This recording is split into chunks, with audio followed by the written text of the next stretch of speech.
Hello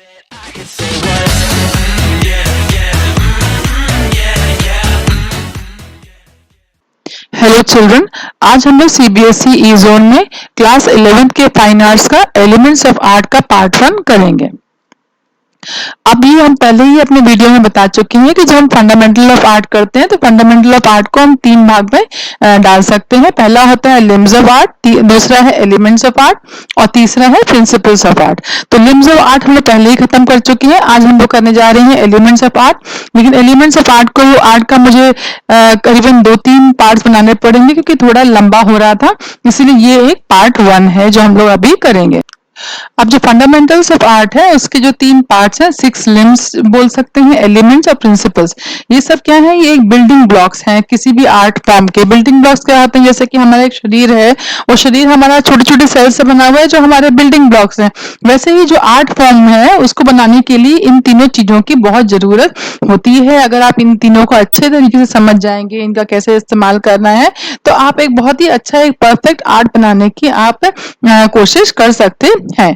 तो इसीलिए बहुत जरूरी है कि ये जो एलिमेंट्स ऑफ आर्ट है इसके बारे में आप जानें, और जब आप इसको समझेंगे तो आपको ये समझ में आ जाएगा कि कोई भी आप आर्ट वर्क कर रहे हैं उसको आप एनालाइज कर सकते हैं कि उसमें क्या कमी रह गई है। आप किसी और का देखें या अपना भी देखें तो आपको समझ में आ जाएगा।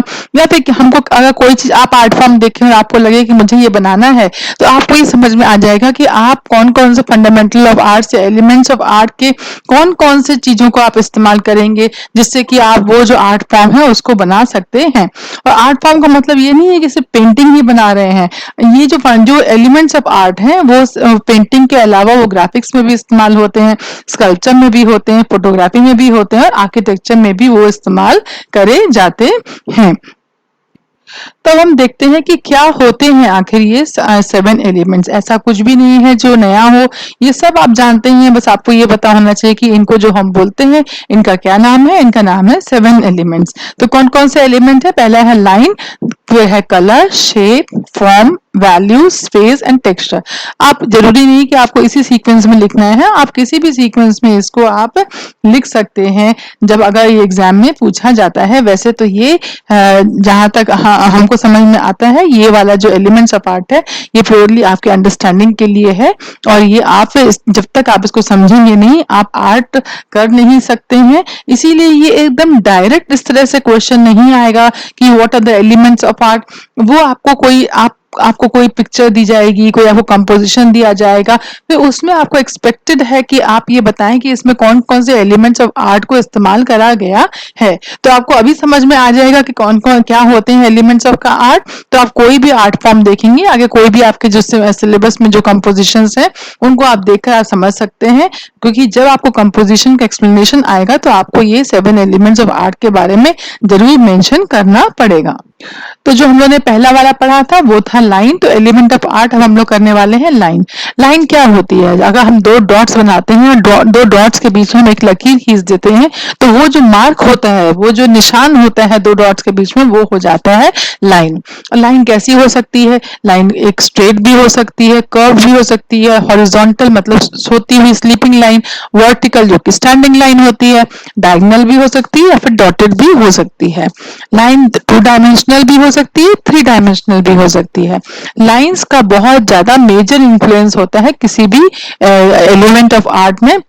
कोई भी आर्ट फॉर्म बनाएंगे तो उसमें लाइंस का बहुत ज्यादा इन्फ्लुएंस होता है। तो अब आपको ये लाइन के बारे में पता चल गया। अब आप जब भी कोई फॉर्म देखेंगे, कोई कंपोजिशन आपके पास आया, तो आप उसमें इजीली आप लिख सकते हैं कि इसमें बहुत सारे कर्व लाइंस का इस्तेमाल हुआ है, या फिर स्ट्रेट लाइन का इस्तेमाल हुआ है, या 2 डायमेंशनल लाइन का इस्तेमाल हुआ है, 3 डायमेंशनल इस्तेमाल हुआ है। क्योंकि जब आप फाइन आर्ट्स में आप पढ़ रहे हैं तो ये नहीं होता कि आपको अगर एक राजा की फोटो है और उसके आगे प्रजा खड़ी है तो आप बोलें एक राजा खड़ा हुआ है, प्रजा खड़े हुए हैं, वो कपड़े पहने हुए हैं। आपको ऐसा नहीं लिखना है। आपको फाइन आर्ट्स के पर्सपेक्टिव से आप उस पेंटिंग के बारे में क्या समझ पा रहे हैं वो लिखेंगे तो आपको ज्यादा मार्क्स आएंगे। तो इसमें अगर आप ये सब चीजों को मेंशन करेंगे जो एलिमेंट्स ऑफ आर्ट है कि इसमें लाइन इस प्रकार की इस्तेमाल करी है, तो जो एग्जामिनर है वो समझेगा कि हाँ आपको अपने जो फाइन आर्ट्स का सब्जेक्ट है उसके बारे में आपको नॉलेज है। आप जैसे ये देखें तो इसमें ये जो फिगर है इसमें बस लाइंस का ही इस्तेमाल करा गया है और लाइंस के इस्तेमाल से ही आपको समझ में आ रहा है कि इसमें क्या बना हुआ है, कितनी बखूबी ये लाइंस का इस्तेमाल करा गया है। इसीलिए ये एलिमेंट ऑफ आर्ट में लाइन एक बहुत ही इम्पोर्टेंट रोल प्ले करती है। अब जो लाइंस हैं, लाइंस का अपना अपना प्रभाव होता है। अब जो आप फाइन आर्ट्स करेंगे तो आपको समझ में आना चाहिए कि हम कौन सी लाइन को कहाँ पे इस्तेमाल कर सकते हैं। तो जो वर्टिकल लाइंस होती हैं, मतलब खड़ी हुई लाइंस होती हैं, जब हम उनका इस्तेमाल करते हैं तो वो एक तरीके से आप कह सकते हैं कि जहां पे भी वर्टिकल लाइंस का इस्तेमाल होता है तो वो एक शक्ति का एक आपको आभास देता है, या फिर आपके जो आपकी आंखें हैं वो उसी उन्हीं लाइंस के हिसाब से वो ऊपर की तरफ जाती हैं, और आपके जो माइंड है वो भी आपका उसी हिसाब से एकदम अपलिफ्ट हो जाता है। मतलब एक आपको एक चौकन्नापन आ जाता है आपके पर्सनालिटी में, और आपके जो स्पिरिट है, आपके जो अंदर से आपको जो इच्छा शक्ति है या फिर आपकी जो एनर्जी लेवल है वो बढ़ जाता है। और जो स्टैंडिंग लाइंस हैं, जो वर्टिकल लाइंस हैं, इनको हम देखते हैं तो हमको एक संतुलित होने का आभास आता है और एक सिक्योर्ड होने का एक आभास आता है। और जो जब भी हम किसी चीज में हम लाइंस का इस्तेमाल, जो वर्टिकल लाइंस हैं उनका इस्तेमाल करते हैं, तो हम उनको जितने वो लंबे होते नहीं उससे ज्यादा उनको लंबाई उनका दर्शाने की कोशिश करते हैं। जहां पे भी अगर छोटी बिल्डिंग में भी अगर हमने लाइंस का स्टैंडिंग लाइंस का इस्तेमाल करा तो वो लंबी दिखने लग जाती है। लेकिन अगर बहुत सारी स्टैंडिंग लाइंस का हम इस्तेमाल करते हैं, स्टैंडिंग लाइन मतलब वर्टिकल लाइंस का इस्तेमाल करते हैं, तो कई बार उसको देखकर एक अनईजीनेस भी आ जाता है और ऐसा लगता है जैसे कि हम कहीं फंस चुके हैं, ऐसा वाला आभास आता है। तो बहुत ज्यादा इस्तेमाल भी नहीं करना है, नपातुला इस्तेमाल करना है, जिससे कि जो हम चाहते हैं कि एक जो किसी ऑब्जेक्ट को हम लंबा दिखाना चाहते हैं तो हम लंबा दिखा सकें, या फिर उसको देख के ऐसे लगे कि इन सब हम एक शक्ति का अभाव आए, आभास आए। तो इस तरह से हम अगर देना चाहें तब हम स्टैंडिंग लाइंस यूज करें, लेकिन जरूरत से ज्यादा हम इनका इस्तेमाल नहीं करें। अब आप देखिए इस बिल्डिंग में ये स्टैंडिंग लाइंस को इस्तेमाल करके इस बिल्डिंग को लंबा दिखाने की कोशिश करी गई है। अब हम आते हैं हॉरिजॉन्टल लाइंस में। तो जो हॉरिजॉन्टल लाइंस होती हैं, जहां जहां भी हॉरिजॉन्टल लाइंस का इस्तेमाल होता है उससे हमको एक आता है जैसे कि एक हार्मनी क्या होता है, जैसे सब कुछ एकदम एक दूसरे के साथ मिलजुल के काम कर रहे हैं ऐसा एहसास आता है। और ट्रैंक्विलिटी क्या होती है, जैसे कि हम मेडिटेटिव स्टेट में होते हैं तो हमको जैसे जो फीलिंग होती है, जो पीसफुलनेस का हमको आभास होता है, वो जो होती है वो ट्रैंक्विलिटी का आभास होता है हमको। जब हम हॉरिजॉन्टल लाइन देखते हैं तो ऐसा लगता है जैसे हम कोई भी एक विड्थ मतलब चौड़ाई चौड़ाई किसी चीज को देना चाहें तो हम हॉरिजॉन्टल लाइन का इस्तेमाल करते हैं।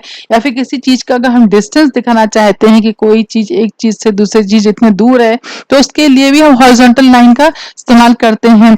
और हॉरिजॉन्टल लाइन के इस्तेमाल से करने से एक कामनेस, शांत शांत होने का एक आभास होता है और ऐसा लगता है कि सब कुछ हमारे कंट्रोल में है, स्टेबिलिटी का जो है आभास होता है। और जो हॉरिजॉन्टल लाइंस होती हैं वो किसी भी चीज को अगर जहाँ पे छोटा सा रूम है लेकिन वहां पे अगर हमने वॉल्स में हॉरिजॉन्टल लाइंस दी हुई हैं तो ऐसा लगेगा जैसे कि वो बहुत जो चौड़ा रूम है ऐसा वो हमको प्रतीत होएगा। तो ये होता है हॉरिजॉन्टल लाइंस का अफेक्ट हमारे आर्ट वर्क में। अब आता है डायगोनल लाइंस। डायगोनल लाइंस क्या होते हैं?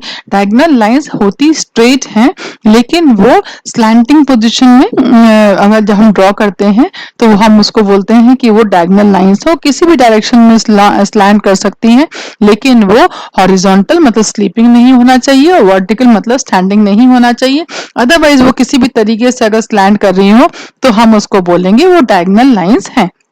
अब डायगोनल लाइंस क्या सजेस्ट करती हैं? तो डायगोनल लाइंस हम जहां भी देखते हैं तो ऐसा लगता है जैसे कि मूवमेंट का मतलब कोई चीज चल रही है तो उसका एहसास होता है। हम इसी को देखेंगे तो हमारी आंख जो है वो अपने आप ही ऐसा लगेगा ऊपर जाएगी या नीचे जाएगी, डिपेंड करता है कि आप किस तरीके से इसको विजुलाइज कर रहे हैं। तो एक एक्शन, ऐसा लगता है कि किसी भी चीज में हमने अगर एक्शन डालना है ऐसा लगता है जैसे कि हमको उसमें मूवमेंट डालना हो तो हम वहां पर डायगोनल लाइंस का इस्तेमाल कर सकते हैं। लेकिन जब हम डायगोनल लाइंस का इस्तेमाल करते हैं तो जैसे हमने देखा कि वर्टिकल और हॉरिजॉन्टल में एक स्टेबिलिटी का जो है वो प्रतीत होती है कि स्टेबिलिटी आ गई है, लेकिन डायगोनल लाइंस जहाँ पे हम यूज करते हैं वहां स्टेबिलिटी का अभाव आ जाता है। लेकिन हम जहाँ जहाँ डायगोनल लाइंस का इस्तेमाल करते हैं तो ये देखा गया है कि जो इंसान है, जहाँ कोई भी पेंटिंग या कहीं पे भी अगर कोई रूम हो या कोई इंटीरियर हो जहाँ पे डायगोनल लाइंस का इस्तेमाल करा जाता है, तो वहां पे उसका जो ध्यान है वो ज्यादा लंबे समय तक हम होल्ड कर सकते हैं, क्योंकि जो डायगोनल लाइंस है वो इंसान का जो ब्रेन है उसको स्टिमुलेट कर देता है, वो सोचने लग जाता है या फिर उत्तेजित हो जाता है, या फिर तो जो स्टिमुलेशन जो उसको मिल जाता है, उसकी आंखों को मूवमेंट मिल जाता है, तो इसलिए वो उस चीज को ज्यादा लंबे समय तक देख सकता है। लेकिन अगर डायगोनल लाइंस, जैसे कि फिर से हमने पहले भी पढ़ा था कि हम लोग अगर डायगोनल लाइंस को बहुत ज्यादा इस्तेमाल करेंगे तो बहुत ज्यादा स्टिमुलेशन हो जाता है, और उससे क्या होता है कि इंसान को थकावट सी महसूस होती है, तो वो भी अच्छा नहीं है। तो इसीलिए फिर से इसमें डायगोनल लाइंस में आपको नपा तुला उसका उसका इस्तेमाल करना है, ना ज्यादा ना कम। अब आती हैं जिगजैग लाइंस।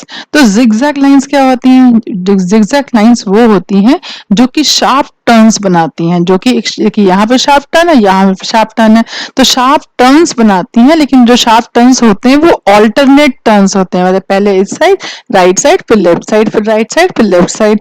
ठीक है, और ये एक रेगुलर पैटर्न भी बना सकते हैं, जैसे कि इसमें आप देख रहे हैं रेगुलर पैटर्न एक स्ट्रेट लाइन में चल रहा है, लेकिन जिगजैग पैटर्न है, या फिर कोई इरेगुलर पैटर्न भी बना सकते हैं। अब ये जो जिगजैग लाइंस है, या एक इंसान के मन में क्या प्रभाव लाती हैं? तो ये जब जिगजैग लाइंस इंसान देखता है तो उसके मन में एनर्जी, उसके अंदर एनर्जी का संचार होता है, और उसके अंदर एक लाइफ, मतलब उसके अंदर एक ऐसा आगे लुक फॉरवर्ड करने की इच्छा आ जाती है, एक्साइटमेंट आ जाता है। तो ये सब चीजें हैं जो जिगजैग लाइन के इस्तेमाल से एक इंसान में लाई जा सकती हैं। लेकिन फिर भी जो अगर आप बहुत जरूरत से ज्यादा जिगजैग लाइंस का इस्तेमाल अपने आर्ट वर्क में करेंगे, तो एक इंसान जो देखने वाला है उसके मन में एक चिंता का जो भाव आ सकता है, या फिर वो अपने आप में रेस्टलेस फील कर सकता है, या फिर वो अपने उसके अंदर एंजाइटी भी आ सकती है। तो फिर से इसमें जिगजैग लाइन का उतना ही इस्तेमाल करें जितना कि जरूरी हो, ना ज्यादा ना कम। अब हम लोग आते हैं कर्व्ड और सर्कुलर लाइंस। तो जो कर्व्ड लाइंस होती हैं वो होती हैं, वो बेंड होती रहती हैं, और बहुत ही ग्रेजुअली वो बेंड होती हैं, और जहां वो बेंड होती हैं उनका जो डायरेक्शन होता है वो बदलता जाता है। तो जो कर्व्ड और सर्कुलर लाइंस का जहां जहां हम यूज करते हैं, तो एक तरीके से उनको देखकर हमको एक रिलीफ मिलती है, आराम मिलता है, एक सॉफ्टनेस मन में आता है, और बैलेंस आता है, और उनको देखकर एक एलिगेंट लुक आता है, और ऐसा आता है जैसे कि हम बहुत आराम से हैं, बहुत आसानी, मतलब एक कंफर्ट की फीलिंग आती है। क्यों आती है?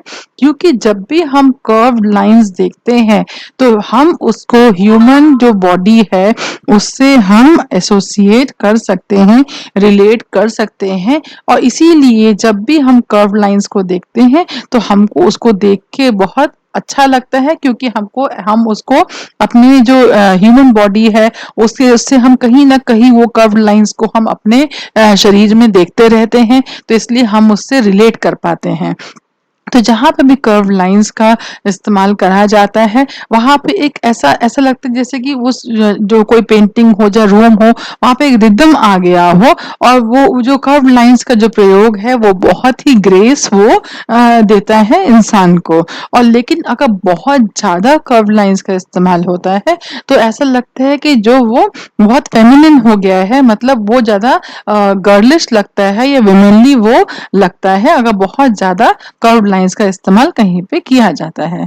अब हम लोग नेक्स्ट में आते हैं जो कि है कॉन्टूर लाइंस। तो ये जो लाइंस होती हैं, जो कॉन्टूर लाइंस होती हैं, ये एक कंटिन्यूस लाइन होती हैं जो किसी भी चीज को शेप देती हैं। जैसे अगर आप ये वाला देखें तो ये एक इसके पूरा जो चेहरा है इसको एक शेप दे रही है, तो ये कहलाती हैं कॉन्टूर लाइंस। तो ये जो कॉन्टूर लाइंस होती हैं ये किसी भी फिगर के बाहर, जैसे कि आप ये वाली देख रहे हैं, वो बाहर भी हो सकती है या फिर ये अंदर भी हो सकती है, दोनों जगह पे ये हो सकती है। हैं। तो इस तरीके से जितनी भी लाइंस हो सकती थी, कौन कौन सी लाइंस हैं और उनके क्या इफेक्ट्स हैं, वो हम लोगों ने इसमें कवर कर लिया है। अगली बार हम लोग करेंगे कलर्स। तो कलर्स का भी एक अलग वीडियो बनेगा, उसके बाद जितने भी एलिमेंट्स रह जाएंगे उनको इकट्ठा कवर करा जाएगा। तो अगर आपको ये अच्छा लगा हो तो प्लीज आप अपने दोस्तों को इसको जरूर सजेस्ट करिए, क्योंकि जितना ही ज्यादा लोग, ज्यादा बच्चे हमारे साथ जुड़ते हैं तो हमको भी उतना मोटिवेशन मिलता है इसको और भी अच्छा करने के लिए, और भी बेहतर करने के लिए, और आपको और भी ज्यादा मटेरियल देते रहने के लिए। तो जरूर सब्सक्राइब करिएगा, अपने दोस्तों को रिकमेंड करिएगा। और हाँ, अगर आपको इसके नोट्स चाहिए हो तो आप मेरे ब्लॉग में जा सकते हैं, वहां पे इसके आपको नोट्स मिल जाएंगे। Thank you so much and best of luck.